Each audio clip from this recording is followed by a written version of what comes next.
Ayan. So magandang ating topic ngayong gabing ito. Ang pamagat po nito ay International Cooperation explained ng isang tambay sa kanto, Rational China Policy.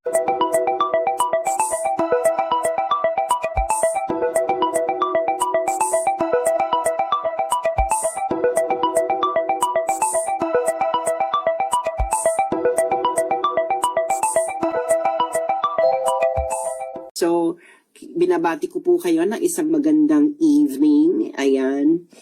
Ang ating pag-uusapan ngayon ay para magkaroon po kayo ng idea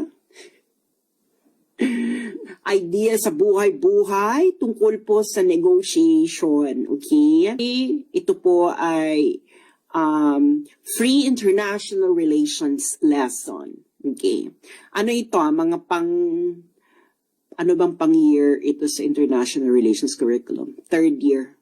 Final year. Pang-final year ito ng IR eh. Third year sa Netherlands. So, kung meron ditong, kung may IR dyan sa Pilipinas, pang fourth year.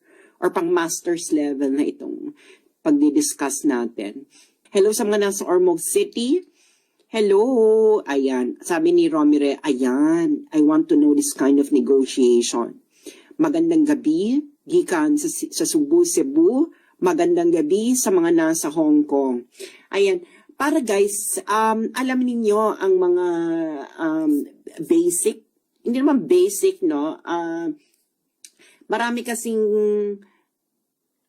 mga konsepto na binabato-bato sa inyo na mali-mali naman ang mga pinagsasabi ng mga tao nagbabato-bato sa inyo. Ngayon, ipapaliwanag ko ang masalimuot na usapin ng international negotiations sa pamamagitan ng utak ng tambay sa kanto. Hindi po ako expert, isa po akong tambay sa kanto. Okay. So, hello Jennifer, watching from Paris. At apply, actually, itong i-discuss natin ngayong gabi ay ma-apply nyo rin sa inyong pang-araw-araw na buhay. Okay? Pang-araw-araw na buhay. At ano lang naman ito, sisimplihan natin ang komplikado gamit ang salita ng isang tambay sa kanto. Ready na ba kayo? Handa na ba tayo sa ating lesson for tonight? International negotiation mula sa isang tambay sa kanto. Hello sa mga nasa New Zealand, magandang gabi. Hello sa mga nasa Davao, para maintindihan nyo ang mga nagaganap, no? Mga nagaganap sa mga buhay-buhay. Okay. Para hindi kayo napaiikot-ikot ng mga ginagawa kayong mangmang, 'di ba? Lalo na yung mga tinatawag nilang sariling mga expert daw sila. Pero, sige na nga. Paulit-ulit na lang natin sabihing expert kayo. Hello, Maricon, na isang biological woman. Hello sa mga nasa Malaysia, Maricon. Yes, isa lang po akong tambay sa kanto, hindi po ako expert.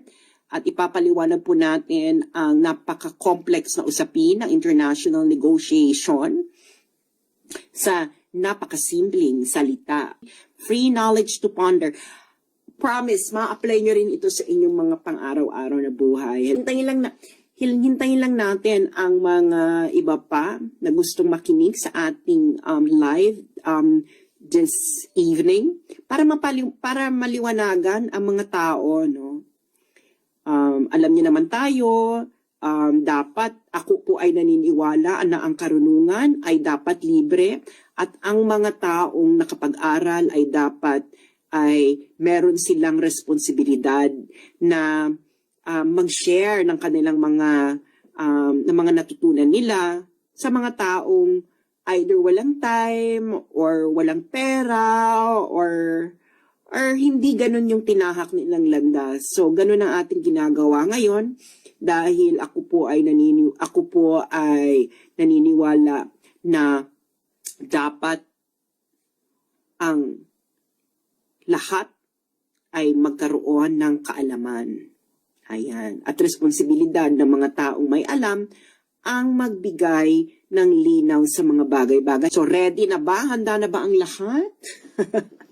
Handa na ba ang lahat sa ating lesson for tonight. Ito ay nagsimula ng matutunan at nang hindi kayo naloloko ng mga taong ginagawa kayong mangmang. Hello sa mga nasa taga-Sorsogon. Ano topic ngayon, Miss Sas? Ang topic po ngayon, Sir Leo ng Qatar, ay para maintindihan nyo ang international negotiation. Yan, di ba?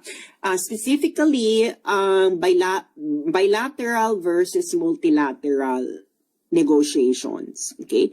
Kaya nga rational China policy dahil i-explain natin ang mga bagay-bagay sa punto ng pagiging rasyonal at hindi emotional. Hello sa mga nasa London. Hello Farida. Magandang gabi sa iyo. Hello Sean. Handa na ba lahat? Hello Davao. Hello Barcelona, Spain. Ayan, medyo international tayo ngayong gabing ito. So, okay, kung handa na, magsisimula na tayo. So guys, huwag kayong maniniwala, no, sa mga tao nagsasabi na ang mga conflicts sa international relations ay hindi nagtatapos sa negotiation. Lahat ng relasyon ng mga bansa sa international relations, ang kanilang conflict, ang kanilang cooperation, ito ay nagtatapos sa negotiation. Okay? So ano ba ang ibig sabihin ng negotiation? Okay. Negotiation is finding a common ground. Okay. So, meron ako ditong gagamit tayo ng blackboard. Okay. Gagamit tayo ng blackboard. So, whiteboard pala, whiteboard. So, ito, so yung negotiation, halimbawa ito si party A, di ba? Si party A, saka si party B, meron silang conflict, di ba? Meron silang conflict. Ngayon, ano bang kailangan nilang gawin para magkasundo sila? Kailangan nilang mag-negotiate. Okay. Mag-negotiate sila. Ito, sabihin natin. Negotiation. Mag-negotiate sila. So, negotiation, okay? Ano bang punto ng negotiation? Okay? Ang punto ng negotiation, guys, is halimbawa, is for you to be better off than what you were before. Anong ibig sabihin yan? So, kung ang before na situation mo, okay, kung ang before na situation mo ay sabihin natin 2, 'di ba? So, everything above 2, everything above 2 is good. Okay? Ganyan ang konsepto ng negotiation, no? So, makikipag-negotiate ka kasi you would be better off, okay, than what you, kung ano yung dati ka. So, halimbawa, kung dadaanin natin to sa ganda, halimbawa, ang ganda mo ngayon ay 3. Siyempre, gusto mong umangat yung ganda mo from 3, di ba? Okay. So, siyempre, kung ikaw, di ba, ang ideal mo ay 10, di ba? Ang ideal mo na ganda ay 10. Okay? Ang ideal na ganda mo ay 10. Hindi mo ma-achieve yung 10. Kasi nga ideal eh. So, magsisettle ka ng less than 10, pero more than 2. Naintindihan nyo? Okay, ulitin natin ha. So, halimbawa, ang situation mo is 2. Okay? 2 ang situation mo. Ang gusto mong ma-achieve ay 10. Okay? Yan ang gusto mong ma-achieve. Ito ka ngayon. Okay? So sabihin natin, ang present situation mo ay 2. Okay? Ang gusto mong ma-achieve, ang gusto mo ng future,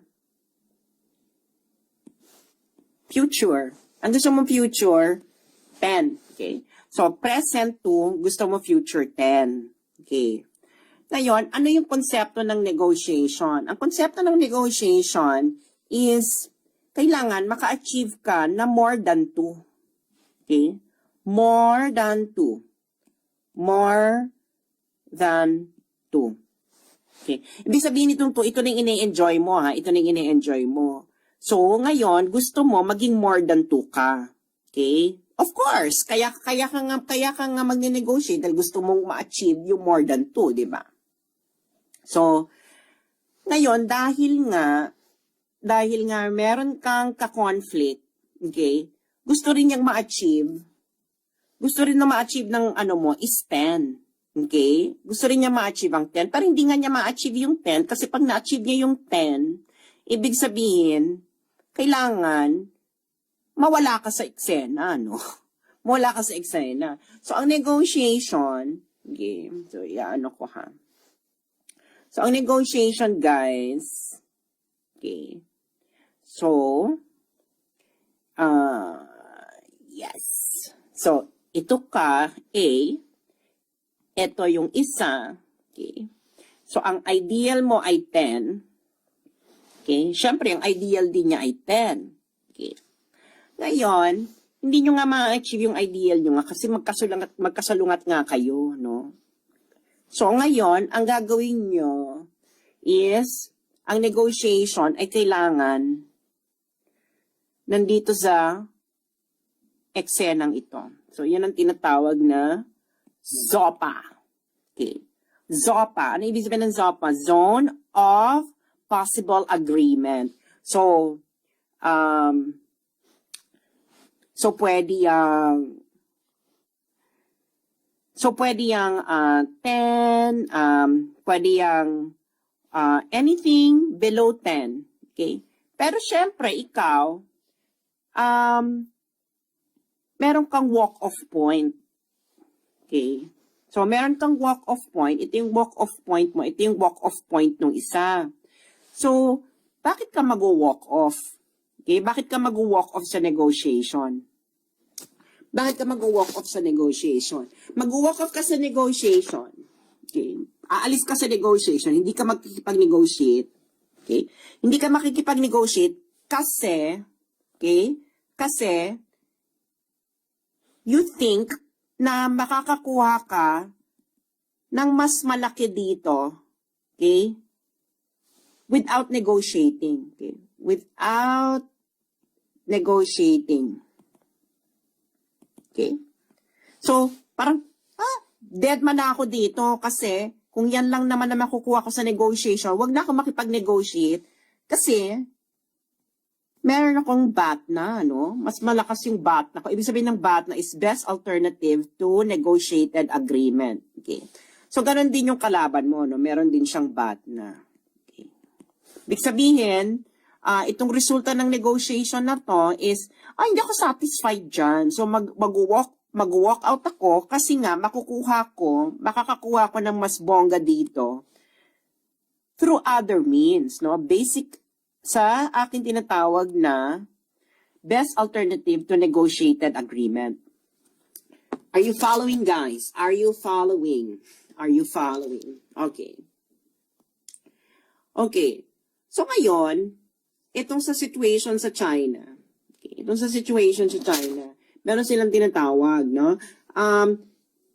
Ayaw nila ng bilateral kasi daw, mas malakas na yung China sa atin. So, kailangan magsama tayo ng iba.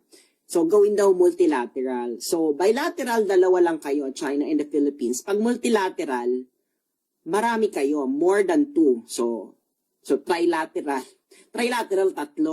So, pag 4, multilateral. Pero sabihin na natin, 3 and above is multilateral. Okay, multilateral. So, bilateral, dalawa lang kayo. Multilateral is 3 and above. Okay. So, huwag na natin pakomplikaduhin na isama pa natin yung trilateral. Okay? Pero ipapakita ko sa inyo kung bakit mas makakabuti sa'yo na bilateral. Okay? Ito, pakipakita ko sa'yo, ha? So, ganito kasi ang bilateral muna tayo. Ayan. So, sa ano muna tayo? Bilateral. Ayan. So, bilateral muna tayo. So, ito. China and Philippines. Okay. So, China and Philippines, direkta sila. Kasi nga bilateral eh. Okay?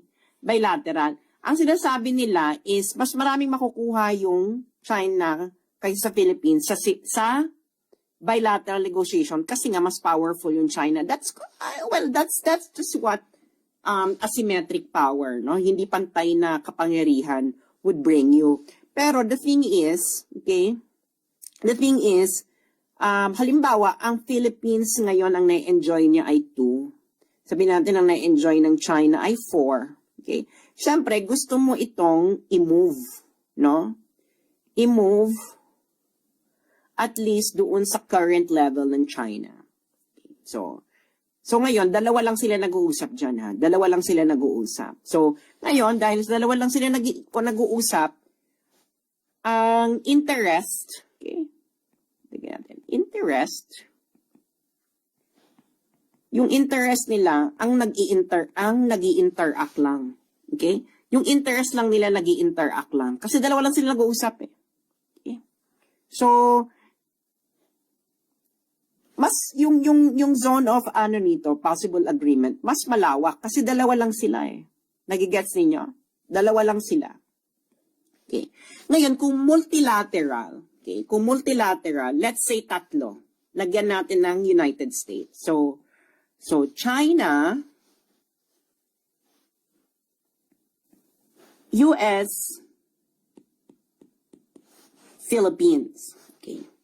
Ngayon, ang sinasabi, ang idea kasi nila ng ganyan, lagyan pa natin ng Japan. Okay. Lagyan pa natin ng Japan. Ano pa? Pag gusto nyo, Australia. Lagay na natin lahat kasi sabi nila, the more the merrier, no? Australia. Sino pa ba? South Korea. Okay, South Korea. Sino pa? Sino pa gusto nyo? Canada. Okay, Canada. Okay. Sabi kasi nila, okay, ganyan. Pag ganyan, mas effective kasi mas marami. Okay. Ang hindi nila sinasabi, ganito. Ang lahat ng yan, okay,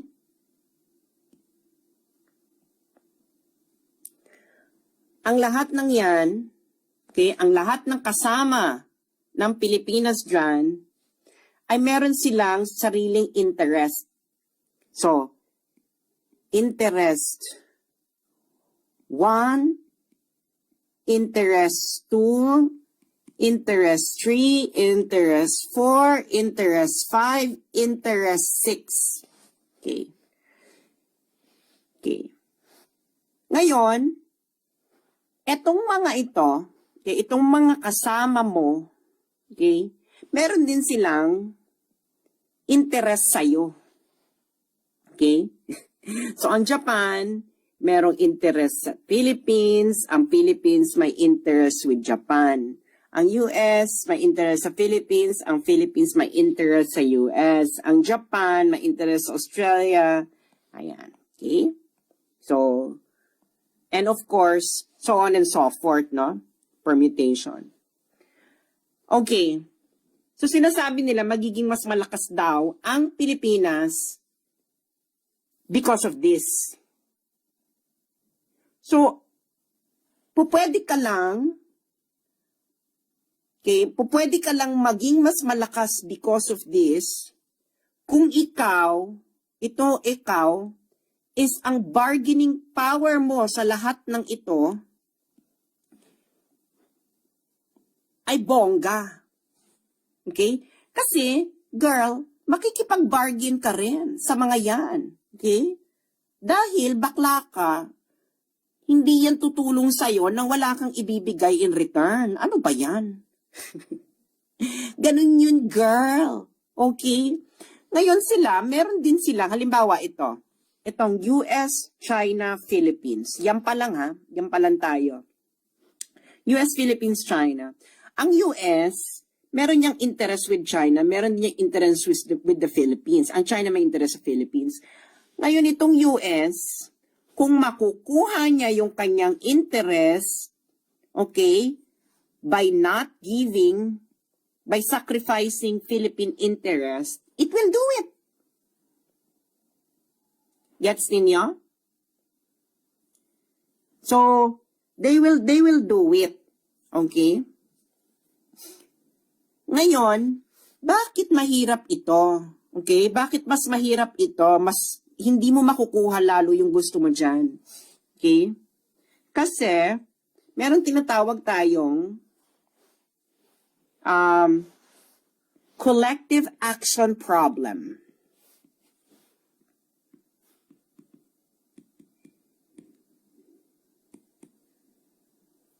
Okay?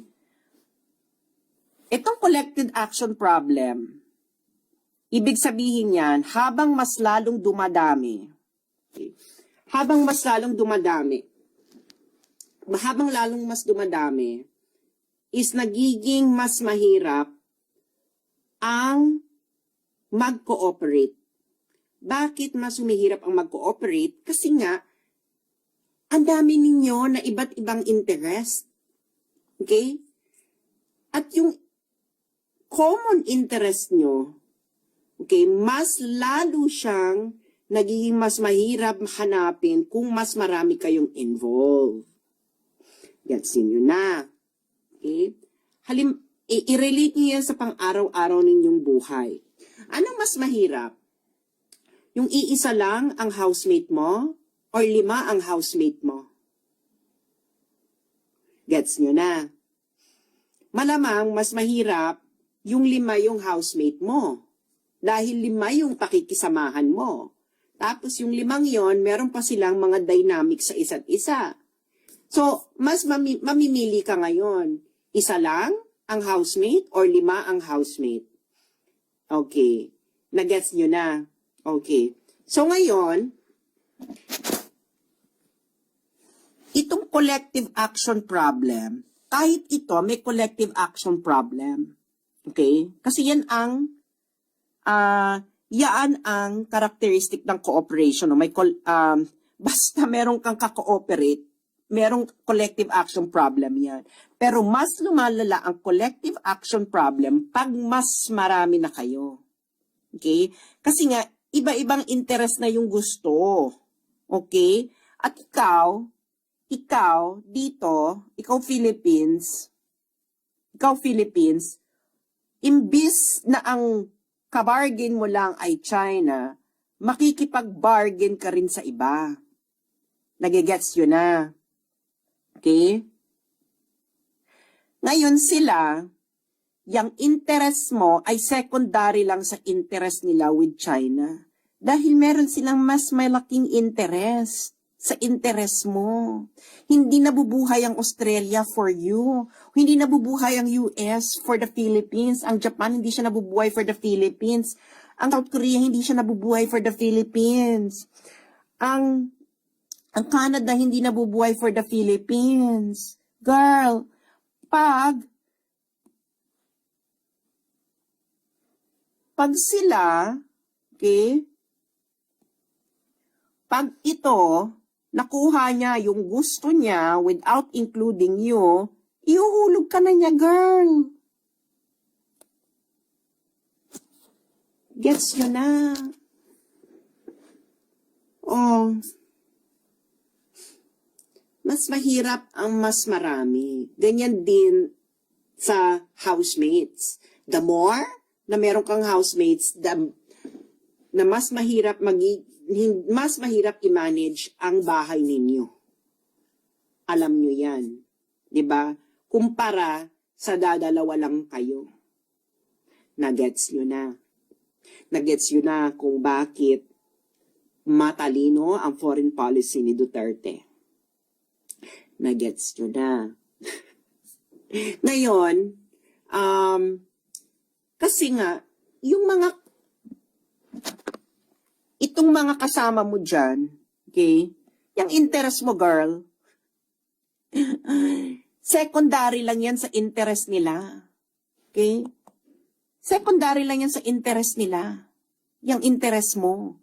Kaya kanya sinama dahil gusto niya ng pamato. Gusto niya ng pamusta. Okay? Yun ang role mo dyan. Dahil wala ka namang, mahina naman yung bargaining power mo doon sa iba eh. Ano ba sa tingin mo? itong mga bansang ito ay sinasamahan ka dahil gusto kang kantahan ng Kumbaya, My Lord. Siyempre, may gusto rin sila na makuha sa'yo. So ngayon, dahil may gusto silang makuha sa'yo, anong nangyayari sa'yo? Magigive ka na dun sa marami, sa iba't iba, magigive ka pa sa China. So anong nangyayari sa'yo? Mas makakabuti ba yun sa'yo? Yun ang katotohanan, mga friends. Hindi mo, kaya nga halimbawa, sa mga negosyo, no? There are times na mas mabuti na meron kayong collective bargaining. Diba? Pero, there are times as well na mas makakainam sa'yo na empleyado kang isa na direkta kang nakikinegotiate doon sa employer. Okay? Kasi, mas magkakaintindihan kayo eh. Kasi pag bilateral, dalawa lang, mas maiintindihan nyo yung utak ng isa't isa. Kasi dalawa lang kayo eh. So mas madaling magkaroon ng cooperation pag dalawa lang kayo. Pero pag 5 na kayo, 5 utak na yan. Okay? Ikaw to, yan, Pilipinas, ikaw yan. Kailangan mong intindihin to, intindihin ito, intindihin ito, intindihin ito, para magkaroon kayo ng understanding. Okay? Hindi po gang up. Hindi po gang up ang nangyayari sa multilateral. Kayong 5, kailangan kayong magkasunduan para magkaroon kayo ng agreement. Nag-gets yun na kung gaano kahirap kumpara sa dalawa lang. Pero dahil nga ayaw nyong makinig sa tambay sa kanto, gusto nyong makinig dun sa nagsasabi na mas maganda, na mas madali at maayos ang 5 housemates kaysa iisa lang ang housemate mo, eh doon ka na makinig. Huwag ka na makinig sa tambay sa kanto. Diba? So, ayun lang po. Maraming salamat at sana ay may napulot kayong araw ngayong gabing ito. Thank you.